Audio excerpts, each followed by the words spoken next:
Thanks everyone for stopping by and welcome to today's webinar, How to Find Properties with Good Cash Flow with MAPS Coach Heidi Fore. Please note this meeting is being recorded and will be available within 24 hours on the MAPS YouTube channel. We will share the link in the chat momentarily.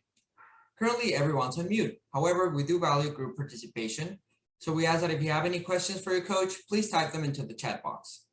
Following the meeting, if you have any questions about today's call or our other coaching programs, please email us at fasttrack@kw.com. And that's all for me, Heidi. Take it away. Thank you so much. And thanks everyone for being here. I am absolutely just thrilled and happy that you're here. And today is going to be a great way to provide some value for you and help you get started buying rental properties. And if you already own rental properties, I'll at least show you some shortcuts, some ways to be more efficient when you are looking for them to buy and to evaluate once you find a potential one. As Rodrigo said, my name is Heidi Fore. I've been a realtor for 20 years now, and for the past 7 years, I've been a KW MAPS coach. I absolutely love helping people make their business profitable and use that profit to invest in rental properties. I myself started getting really serious about purchasing rental properties 4 years ago in March of 2018. And ever since then, I've just been completely obsessed with finding great deals and turning them into profitable investments. I will show you today some of the things that I use to find the properties and evaluate them. I have 55 different units that are rented out. And like I said, I bought them all in about 41 months and in the last 4 years. A lot of them I found off market, but some of them I did find on the MLS. So I'll share with you today all of the, well, not all of them, a lot of the places where I find my deals. We don't have time today in 30 minutes to go through all of them, but I will give you a few places to check for deals today.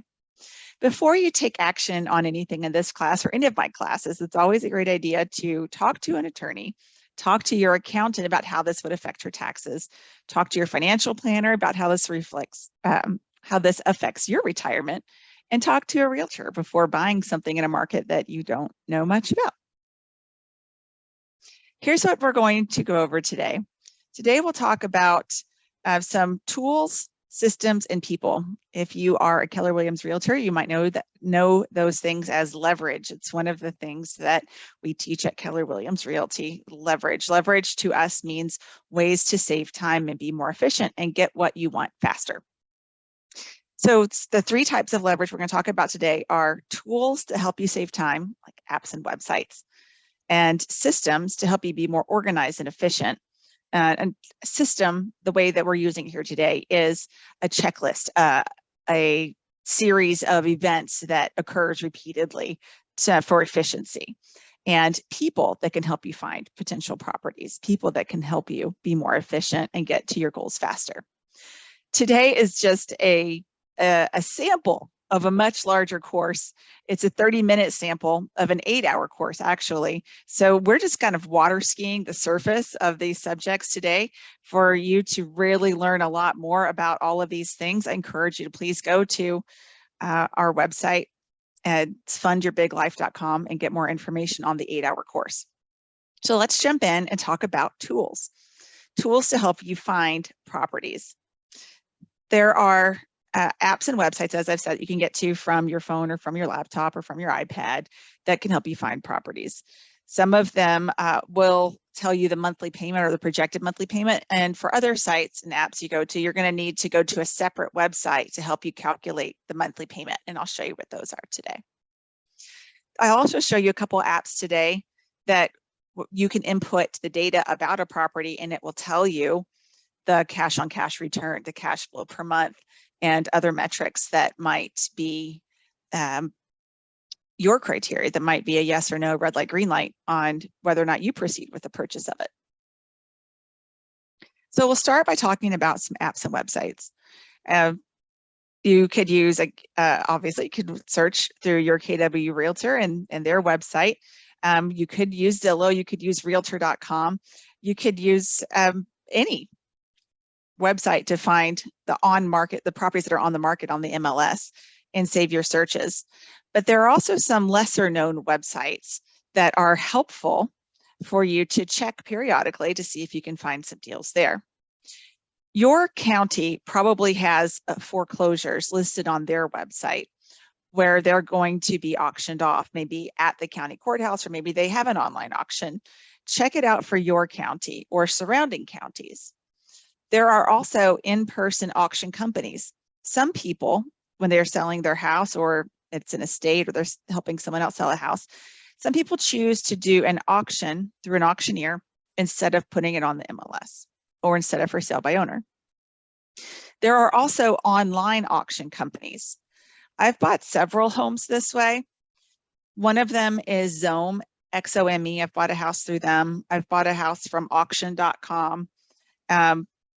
There's also HomePath, and there's at least 3 more. I'll show you some of them today. These are online auction companies. You don't get to, a lot of times you don't get to see the house. Oh, Hubzu, that's another one. I helped my client get a great deal on Hubzu on an online auction there. A lot of times you don't get to see the house, but sometimes you do. Other places where you can find properties is by buying addresses and phone numbers through data companies that collect data, including matching up a property owner and whether or not that property owner lives in the state, whether or not that property owner lives in the property, and where they live now and their phone number now. And you can actually purchase those things. So you can purchase a list of people who maybe don't live in the property or own a property, they don't live there and it's vacant and they live out of state. Those might be places, those might be owners that are willing to sell their properties that are not on the market. A couple of different websites you could try for this data would be PropStream, Deal Machine, and ListSource. I know investors that use those 3 different sources and websites. You could also, if you are a realtor, set yourself up on an MLS email alert. Here's one that I have on the screen in front of you. It says multifamily in Southern Indiana. So I buy properties in the south part of Indiana. Indiana is a tall, narrow state, and I buy properties in the very south part of it. So I set myself up on MLS property alerts. When one comes on the market, I click on it. If I think it looks interesting, I'll plug it into one of the apps that I'll show you in a minute. And if it lights up green, I'll dig in a little bit further on getting more information on it. Another place where I look for properties is on for sale by owner websites. There are several websites where people try to sell their house without using an agent, and sometimes you can find a good deal on these. So these are just a few of the places where you could find properties. As I said, we're just kind of water skiing today. I don't have time to get into all of them in 30 minutes, but that's one of the things that I cover in the full 8-week course. One of the things that we need to do at the next step is define good cash flow. What does that mean to you? So finding the property is step 1. Step 2 is evaluating it to decide, do I want to buy it? Is this going to help me get closer to retirement or to funding the thing I want my rental properties to fund? So what does good cash flow mean to you? Investors have a lot of different ways. There actually are entire books. I have books over here on how to define good cash flow or how to define what's a good deal. There are a lot of different metrics and formulas investors use. Here are 3 of them. I'm just going to go over 3 of them today. How many dollars per month profit is good enough for you? Some investors have told me they want $300 per month profit. Some investors have told me they just are fine with $200 per month profit. One investor told me that she doesn't care about monthly profit. She just wants to break even on it because she's just in it for the appreciation. I don't recommend that. It's just too easy to get in financial trouble and to lose money in that scenario. So decide for you what your criteria is that you must have in profit per month. Another criteria you've got to decide for yourself is how much cash on cash return annually is good enough for you. Investors are all over the place here too. I've had some investors come to me and say, hey, just find me something where I can get 10% cash on cash a year and I'll buy it. Another investor told me she wants 18% per year. Another investor told me he's fine with 7%. And So decide what it is for you. Some people say, as long as it beats the stock market, I don't care. If the stock market is coming back at 8%, it just needs to do better than that. Because I'm always looking at where should I put my cash, stocks or houses. So decide what that is for you. And then decide, is there a certain percentage that you want to see that you can get in rent of the sales price? I know some investors that say, I want the 1% rule. Somebody texted me that yesterday, actually. He said, can I still get, does the 1% rule still apply in your area? And what he meant by that is, can I buy a house for $150,000 and it gets $1,500 a month in gross rent income? That's what that means. So decide what that is for you. I heard one person say that he wants 2%. I'm not sure where he lives. We can't get that here where I live. And some people say they can't get 1% where they live. So decide what it is for you, if that's going to be the criteria that you use to decide if something is a good deal. So once you've decided what your criteria is, you can use some of these websites and apps to evaluate whether or not the property that you found meets your criteria. The first thing you'll want to do if you're getting a loan on the property is find out what today's rates are. So I use these two websites to see what are today's rates when I'm deciding what my expenses are going to be for a house, because it's going to affect the monthly payment. I'll go ahead and show you what they look like.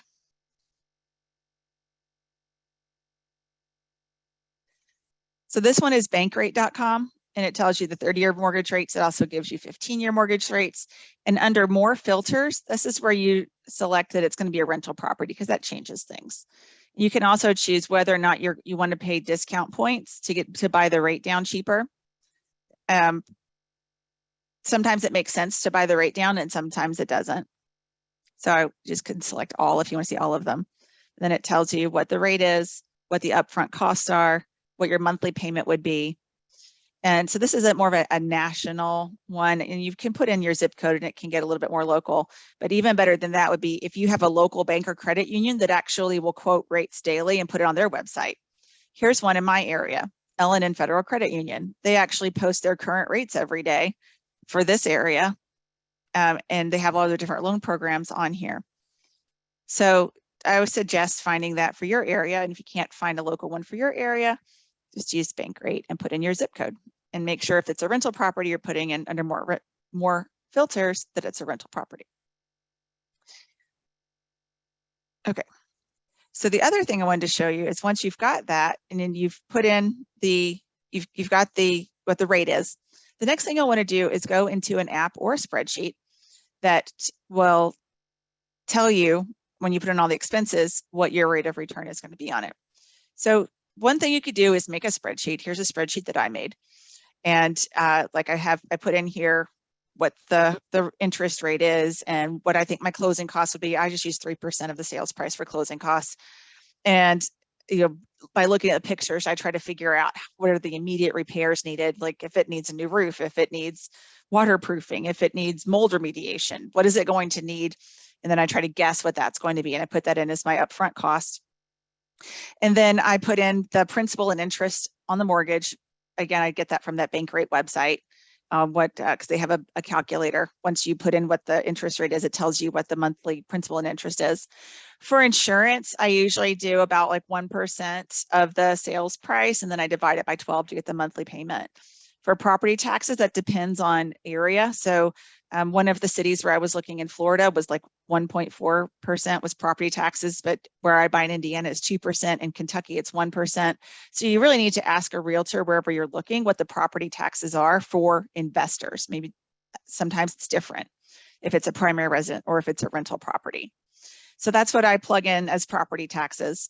And then this, you've got to decide if you're going to be a landlord that pays utilities or if the utilities are all up to the tenants. If it's a short-term rental property, of course, you as the property owner are going to pay the utilities. But if it's a long-term rental, you need to look in the area and see what's common. Is it common for tenants to pay utilities, or is it common for the landlord to pay the utilities? The other thing to consider is, how do utility companies handle it if a tenant doesn't pay the bill? Does the landlord end up paying it anyway? Do they put a lien on the property as soon as the bill is late? So those are things that could help you decide, am I going to include utilities in the rent, or utilities going to be separate and it's the responsibility of the tenant? So you put those in and then decide if you're going to have a property manager or not. Property managers can charge 8%, 10%, or even 20% if it's a short-term rental. So call around a few places. And one of the things we'll talk about in my course is questions to ask property managers, what to look for in a good property manager.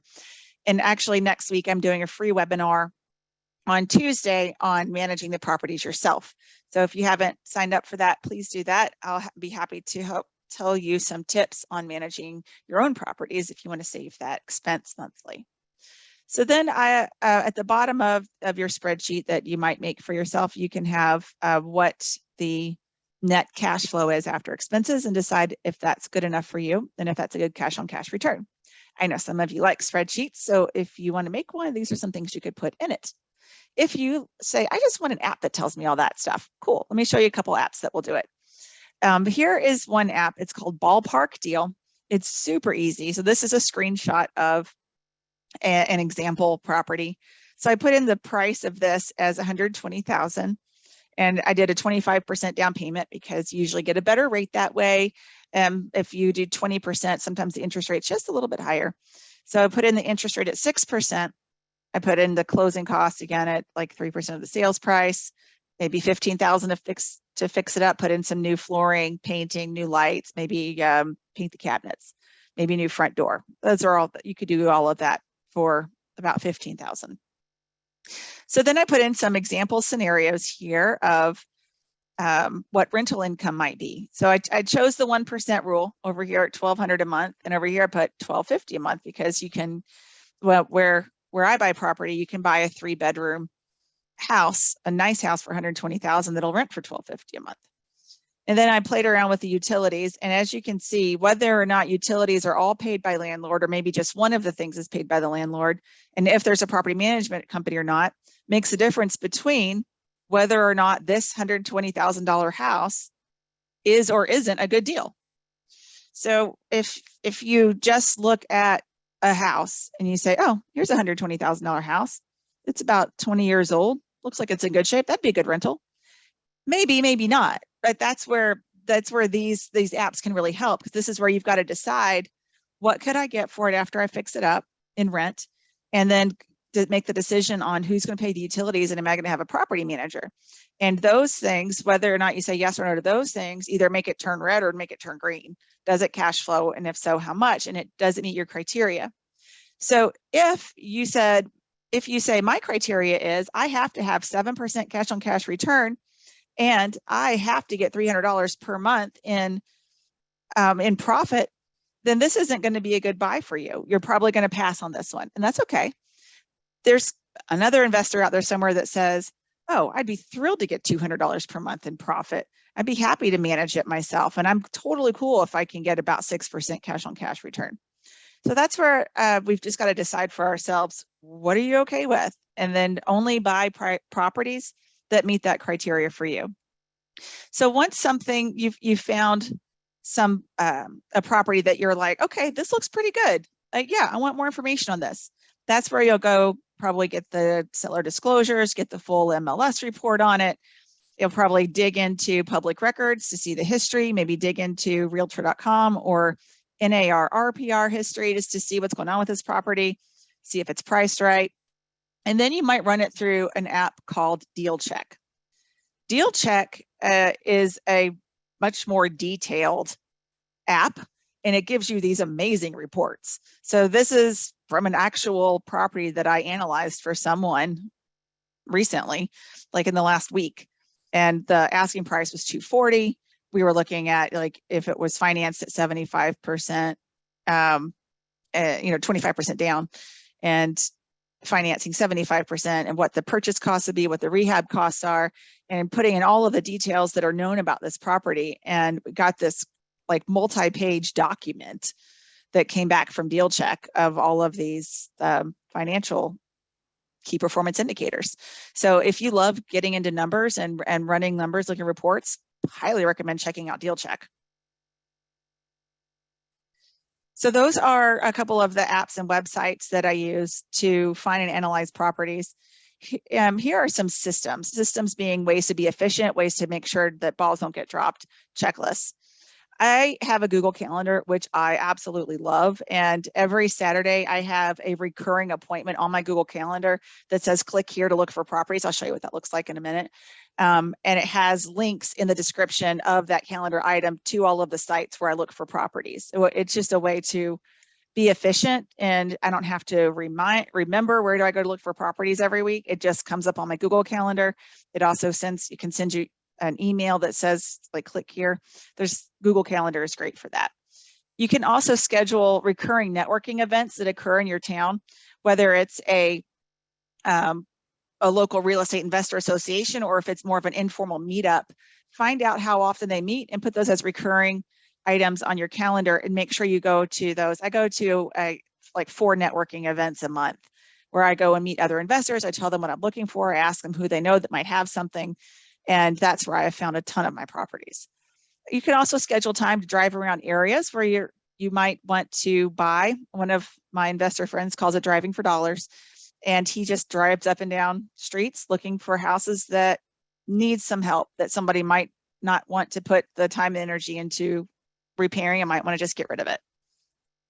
You could also schedule time once a month to send postcards or letters to the people that you got through those lists that I mentioned earlier, like ListSource or Deal Machine, and send out those postcards once a month and follow up with people who have said, I have a spreadsheet of people who have said they might consider selling, and I follow up with them periodically to see if they're ready.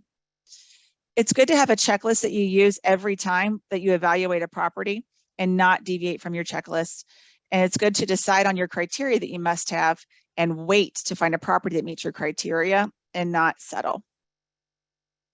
You can also there are also ways to find properties by expanding your network of people. Realtors in different cities, other investors that you meet at those networking events, retiring landlords, your friends and family who know people that have a house to sell and they don't want to put on the MLS, or you could even have your assistant look for properties. I'm going to show you what that calendar item looks like. So this is my calendar item. Every Saturday it comes up at 8 a.m. and it says, check these sites for more houses to buy. And here in the description, it has the links to the places where I look for houses. It has the online auctions. It has the courthouse. It has other investors' websites where they sell their homes. And it saves me a lot of time, and I don't have to remember, where do I go to find those? Where's my MLS search that I set up for myself? I can just click on the links, comes up automatically every Saturday.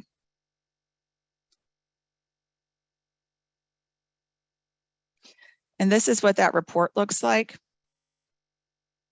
on DealCheck. It's like this 5-page report of all of the data. So highly suggest checking out those things. So where does this fit into the whole picture of investing and having financial freedom? Well, the first part of having financial freedom is deciding what you want your life to look like when you have financial freedom. Do you want to quit your job? Do you want to have just this extra stream of income that funds your retirement, or it funds an education fund for family members, or it funds your charity, it funds your all of your donations? Or do you want it to completely replace your current income, your job income? So we've got to figure that out first. What's your vision and how much does it cost? What do you need in monthly profit in order to fund that? And then we've got to decide then how many properties do you need and what do you need to make per property per month, so that you could easily say yes or no to a potential purchase. Then the next part is choosing what type of real estate is right for you and how you're going to pay for it. Like that's another like 2-hour class. And then find the properties that meet your buying criteria. Then get the properties in good shape, find tenants, handle their applications, get the leases signed, collect the rent payments, and then maintain your properties, improve them in case you want to do a cash out refinance with them at the appraised value and recycle the cash that you have in them. Those are all things that you can do, which we talk about more in that 8-hour course. And then once you have your financial freedom, you've got to make sure those properties are protected through LLCs, through insurance, through trusts, through great property managers, great tenants. So that's like where today's class fits into the whole greater course. And the name of the course is Fund Your Big Life with Rental Properties. It incorporates all of those things that I just described. And the website says that it's $798 total, but we actually have a coupon code for you today. And this course actually starts next Wednesday. So between now and next Wednesday, if you want to go ahead and sign up, you can get 15% off with the coupon code WEB15. And it's like $119. So definitely use that coupon code WEB15. And where do you go to sign up? You go to sign up on fundyourbiglife.com. People that have taken this class say that it's great step-by-step content, very helpful for someone building their foundation. They said whether you're new to investing or seasoned, you're going to get good things from this course. They say that it's very detailed. I'm very detailed. And that people will achieve their net worth goals faster and with a good plan from this course. So if you like QR codes better than typing in fundyourbiglife.com, you can hold your phone up to the screen and use this QR code and it will take you to that page. Remember to use coupon code WEB15 to save that money. And here are just a few things that you'll get from that 8-week course. There's a Facebook group only for our course attendees where I put potential deals in immediately, where I can send you some deals that you might want to pick up. You get a workbook that has all the information contained in the slides that we have today, plus all the other ones. You get to ask me questions about potential deals that you might buy. You get to watch the course live with your team or with your partner, and you can rewatch it later, the recording. They're all live webinars, but they're also recorded to watch later. And if you want, you could just get a few people to go in on it together. You could have wealth building Wednesday lunch and learns and watch this course together. Here is that website again and the QR code. It's fundyourbiglife.com. And I'm Heidi Fore, and I thank you for being here today. And I'm going to look in the chat box now to see if there is something that I could answer in the next several minutes. Oh, someone said, where can we find the link for the next class on managing properties yourself? You know what, I'll email it to everyone. I'll send you an email with a registration link and that's next Tuesday. I will send you that email. How do you get the money to start? That was last week's class, or last month's class. And I can send you the link to that. It's probably actually on our YouTube page. It's on how to get the money to start. Can you put back up what we get when we sign up? Yes, I can. Do you have good examples of postcards or letters that you send? Yes, I do, and that will be in the course. Okay, so someone wanted to see what we get when we sign up. It is 8 one-hour sessions, inclusion in the Facebook group where I will also share deals that I come across, the workbook. You can ask me questions about potential deals and we'll analyze it. You can watch the course live and watch the recordings too. And if you want to, you could go on it with a couple people and watch it together. Again, my name is Heidi Fore. I thank you for being here today. We here at MAPS appreciate you and your time, and we look forward to seeing you next week. Have a wonderful day.